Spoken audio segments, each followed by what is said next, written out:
جنگ محکم باشه. A short time ago, the U.S. military carried out এবার সরাসরি মার্কিন প্রেসিডেন্ট ডোনাল্ড ট্রাম্পকে একহাত নিলেন ইরানের সর্বোচ্চ নেতা আয়াতুল্লাহ আলী খামেনি। ট্রাম্পের আলোচনার প্রস্তাবকে শুধু প্রত্যাখ্যানই করেননি, তার দাবিকে দিবাস্বপ্ন আখ্যা দিয়ে রীতিমতো উপহাস করেছেন তিনি। ইরানের পারমাণবিক স্থাপনা ধ্বংস করে দেওয়ার যে দম্ভক্তি ট্রাম্প করেছিলেন, তার জবাবে খামেনির একটি কথাই যেন পুরো পরিস্থিতিকে নাড়িয়ে দিয়েছে। তিনি বলেছেন, স্বপ্ন দেখতে থাকুন।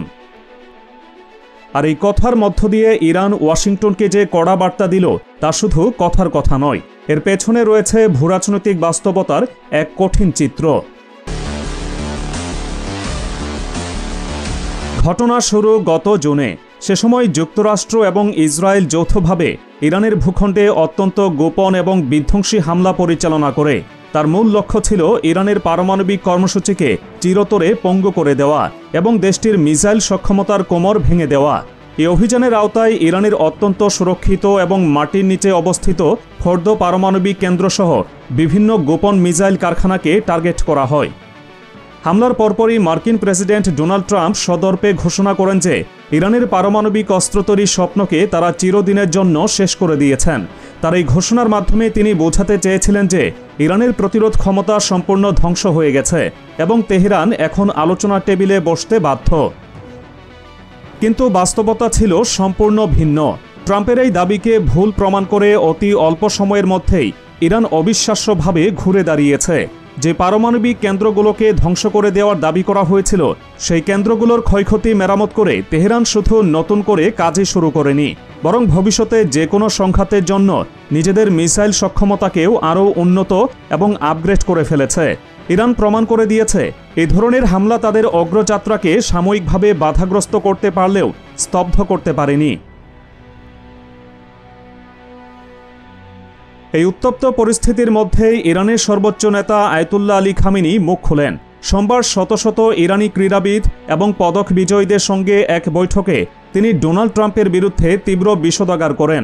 ট্রাম্পের পারমাণবিক স্থাপনা ধ্বংসের দাবিকে সরাসরি চ্যালেঞ্জ ছুড়ে দিয়ে খামেনি বলেন, ট্রাম্প সম্প্রতি বলেছেন যে তিনি ইরানের পারমাণবিক স্থাপনাগুলো ধ্বংস করেছেন। ঠিক আছে, আপনি স্বপ্নই দেখতে থাকুন। তিনি আরও প্রশ্ন তুলেন, একটি দেশ নিজেদের প্রয়োজনে পারমাণবিক কর্মসূচি চালাবে কি চালাবে না, সেই বিষয়ে নির্দেশনা দেওয়ার অধিকার আমেরিকাকে কে দিয়েছে? তিনি বলেন, এই ধরনের হস্তক্ষেপ সম্পূর্ণ অনুচিত, ভুল এবং এটি একটি দমনমূলক আচরণ। খামেনির এই বক্তব্যটি ছিল অত্যন্ত তাৎপর্যপূর্ণ, কারণ এটি এমন এক সময়ে এসেছে যখন ডোনাল্ড ট্রাম্প নিজেকে একজন শান্তি দূত হিসেবে প্রতিষ্ঠা করার চেষ্টা করছেন এবং ইরানের সাথে আলোচনার জন্য দরজা খোলা রেখেছেন বলে বার্তা দিচ্ছিলেন। গত 13 অক্টোবর ইসরায়েলের পার্লামেন্ট নেসেটে দেওয়া এক ভাষণে ট্রাম্প বলেছিলেন, ওয়াশিংটন যদি তেহরানের সঙ্গে একটি শান্তি চুক্তিতে পৌঁছাতে পারে তবে সেটা দারুণ হবে। তিনি বোঝাতে চেয়েছিলেন ইরানকে সামরিকভাবে দুর্বল করার পর এখন তিনি তাদের সঙ্গে চুক্তিতে বসতে চান। কিন্তু ইরানের সর্বোচ্চ নেতা ট্রাম্পের এই দ্বিমুখী নীতিকে সরাসরি প্রত্যাখ্যান করেছেন। খামেনি স্পষ্ট করে দেন যে ট্রাম্পের এই আলোচনার প্রস্তাব আসলে একটি ফাঁদ। রাষ্ট্রীয় সংবাদ মাধ্যমে দেওয়া ভাষণে তিনি বলেন, ট্রাম্প নিজেকে একজন চুক্তিকারী বা ডিল মেকার হিসেবে পরিচয় দেন, কিন্তু জেনে রাখুন, কোনো চুক্তিতে যদি এক পক্ষকে চাপ প্রয়োগ করা হয় এবং চুক্তির ফলাফল আগে থেকেই নির্ধারণ করে রাখা হয়, তবে সেটি কোনো চুক্তি নয়, সেটি হলো জবরদস্তি এবং সন্ত্রাস। খামেনির মতে ট্রাম্পের সাম্প্রতিক এই আচরণের মূল উদ্দেশ্য হল জায়নবাদী ইসরায়েলের মনোবল চাঙ্গা রাখা।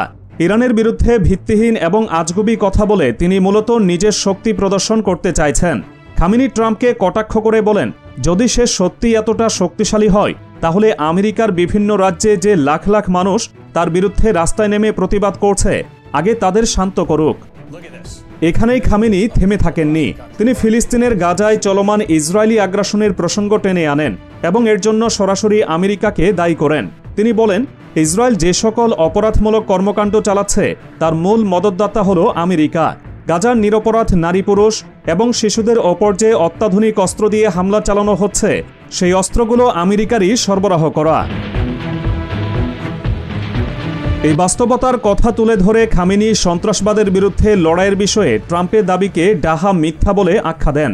তিনি বলেন, গাজা যুদ্ধে 20,000-এর বেশি শিশু এবং নবজাতক শহীদ হয়েছে। তারা কি সন্ত্রাসী ছিল? আসল সন্ত্রাসী তো আমেরিকা, যারা এই গণহত্যায় সরাসরি মদদ দিচ্ছে।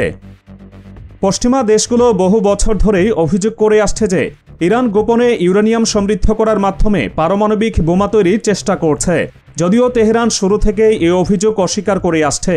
ইরানের বক্তব্য অত্যন্ত স্পষ্ট, তাদের পারমাণবিক কর্মসূচি সম্পূর্ণ শান্তিপূর্ণ এবং এর মূল উদ্দেশ্য হল বেসামরিক জ্বালানি উৎপাদন করা।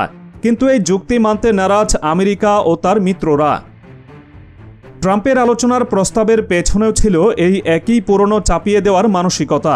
একদিকে তিনি সামরিক হামলার মাধ্যমে ইরানকে দুর্বল করার চেষ্টা করেছেন, অন্যদিকে আলোচনা টেবিলে বসে ইরানকে তাদের পারমাণবিক কর্মসূচি থেকে পুরোপুরি সরিয়ে আনতে চেয়েছেন। কিন্তু ইরান বরাবরই নিজেদের সার্বভৌমত্বের প্রশ্নে আপোষহীন। আয়াতুল্লাহ আলী খামেনির বক্তব্য সেই কঠোর অবস্থানেরই প্রতিফলন। তিনি ট্রাম্পকে স্পষ্ট বার্তা দিয়েছেন যে ইরান কোনো চাপের মুখে নতি স্বীকার করবে না এবং নিজের দেশের নীতি নিজেদের জনগণই নির্ধারণ করবে। ট্রাম্পের ডিলমেকার ভাবমূর্তিকে খামেনি যেভাবে আক্রমণ করেছেন তা আন্তর্জাতিক মহলে ব্যাপক সাড়া ফেলেছে। কারণ ট্রাম্প প্রায়শই দাবি করেন যে তিনি ভারত, পাকিস্তান এবং গাজা যুদ্ধ থামিয়ে বিশ্বে শান্তি প্রতিষ্ঠা করেছেন। কিন্তু খামেনির ভাষ্যমতে এই সবগুলো যুদ্ধই আমেরিকার সৃষ্টি, আর এখন ট্রাম্প সেই যুদ্ধ থামানোর কৃতিত্ব নিয়ে নিজেকে শান্তির দূত হিসেবে জাহির করার স্টান্টবাজি করছেন। খামেনি হুঁশিয়ারি দিয়ে বলেন, ট্রাম্পের এই ধরনের ভণ্ডামি এবং জবরদস্তিমূলক চুক্তি ইরান কখনোই মেনে নেবে না। তাই আয়াতুল্লাহ আলী খামেনির এই ভাষণটি ছিল বহুমুখী। একদিকে তিনি ডোনাল্ড ট্রাম্পের ফাঁপা দাবিকে প্রকাশ্যে এনেছেন, অন্যদিকে তিনি আমেরিকার দ্বিমুখী চরিত্র এবং আন্তর্জাতিক অঙ্গনে তাদের দমনমূলক নীতির কঠোর সমালোচনা করেছেন। একই সাথে তিনি ইরান যে কোনো পরিস্থিতিতে নিজেদের রক্ষা করতে এবং ঘুরে দাঁড়াতে সক্ষম সেই বার্তাও দিয়েছেন। ট্রাম্প ভেবেছিলেন সামরিক হামলার পর ইরান দুর্বল হয়ে পড়বে এবং তার শর্ত মেনে আলোচনায় বসবে। কিন্তু খামেনির কড়া জবাব এবং ইরানের দ্রুত পুনরুদ্ধার প্রমাণ করে যে ওয়াশিংটনের সেই হিসাব ভুল ছিল। ইরান দেখিয়ে দিয়েছে আলোচনার দরজা খোলা থাকলেও তা হবে সম্মানের ভিত্তিতে, কোনো প্রকার জবরদস্তির মাধ্যমে নয়। আর ইরানের পারমাণবিক কর্মসূচিকে ধ্বংস করার স্বপ্ন যারা দেখছেন তাদের জন্য আয়াতুল্লাহ আলী খামেনির বার্তা একটাই, স্বপ্ন দেখতে থাকুন।